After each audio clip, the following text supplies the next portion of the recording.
Je dirais que la jeunesse représente un enjeu très important pour le royaume. Et Sa Majesté le roi, depuis son intronisation et même avant, il avait cette idée anticipatrice de prendre en considération l'élément humain et surtout la jeunesse. Dans ce cadre, pourquoi d'abord la jeunesse? Parce que c'est notre richesse. Parce que le Maroc est riche de ses ressources humaines, est riche de sa jeunesse et est riche également pour ces hommes et ces femmes qui peuvent lui donner une propulsion davantage vers le futur. D'accord?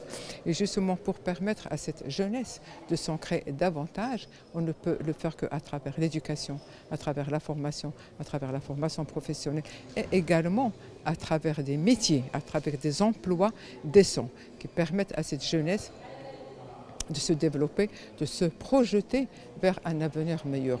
Et c'est ça justement toute l'idée et toute la vision anticipatrice de Sa Majesté, c'est de permettre à cette jeunesse de s'épanouir, de permettre à cette jeunesse également d'aller vers l'avant. Que ce soit en matière économique, que ce soit à travers le sport, que ce soit toutes les activités sont focalisées sur la jeunesse. Pourquoi? Parce que c'est la jeunesse qui va prendre le flambeau, c'est la jeunesse qui va permettre à ce pays de se développer davantage. Alhamdoulilah, Sa Majesté a lancé beaucoup de projets, tout ce qu'on a entendu aujourd'hui depuis la matinée. Maintenant, ce n'est plus la question de chantier, ce n'est plus la question de construction, mais c'est plutôt la question de l'élément humain. Comment permettre à l'élément humain de participer davantage? Comment permettre à l'élément humain d'avoir de la dignité humaine pour qu'il puisse aller vers l'avant? Comment ancrer davantage la confiance en la jeunesse, la confiance en ses compétences, la confiance en ses ressources, en ses aptitudes pour se développer, pour aller vers l'avant. Parce que si on n'a pas cette confiance, on ne peut pas s'affirmer, on ne peut pas aller vers l'avant. Et également, un élément important, c'est permettre à cette jeunesse de se former et également d'être accompagnée. Parce que sans accompagnement, sans une visibilité entre toutes les politiques publiques qui existent, la jeunesse ne peut pas aller vers là. Écoutez, je peux dire que dès le départ de l'INDH, Sa Majesté avait posé comme élément important et comme axe stratégique de travail et de développement un axe relatif à la jeunesse. À travers quoi? À travers des activités génératrices de revenus, c'est-à-dire accompagner les jeunes qui ont un métier, qui l'ont pas, des coopératives, des associations, pour mettre en place des activités génératrices de revenus, pour leur permettre d'avoir un revenu, d'avoir une position sociale, d'avoir une famille et pouvoir se projeter.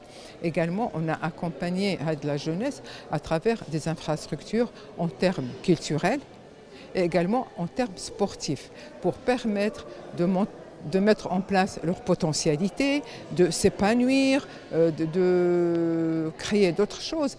Parce que si on ne met pas en place des maisons de jeunes pour les jeunes pour vraiment venir échanger les expériences, discuter, avoir plus de connaissances les uns les autres, un accompagnement de leur études.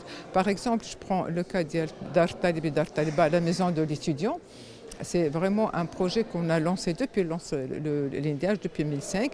Et l'objectif, c'est de permettre aux jeunes, surtout les jeunes du monde rural, d'avoir une infrastructure pour être logés, nourris et surtout accompagnés dans leur scolarité. C'est tendre la main à ces jeunes justement pour ne pas dire « Ah, je ne peux pas aller, il y a la distance, il y a ceci, il y a cela ». Non, ils sont là, ils sont logés et il y a un accompagnement pour leur permettre vraiment de réussir leurs études.